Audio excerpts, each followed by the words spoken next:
How to log in into Vestjysk Bank online banking account. Hi everyone, this is Susan from Create, Login and Delete. Now without any further ado, let's get started. First of all, open any web browser on your mobile phone or on your PC. Then on the search bar, search for vestjyskbank.dk. Okay, here we go.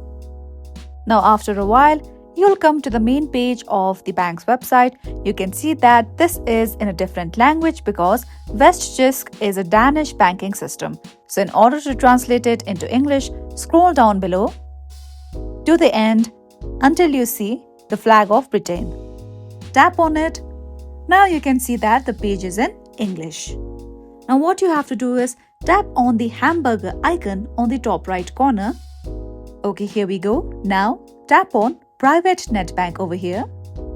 Then you come across this page and again you can see the option of English. Tap on it and then tap on Login with MetID. Now you have to wait for a while. After this, you have to enter your user ID over here. After you enter your user ID, you can simply tap on Continue.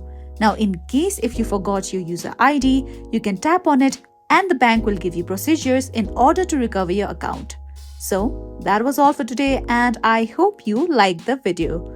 Don't forget to like and subscribe.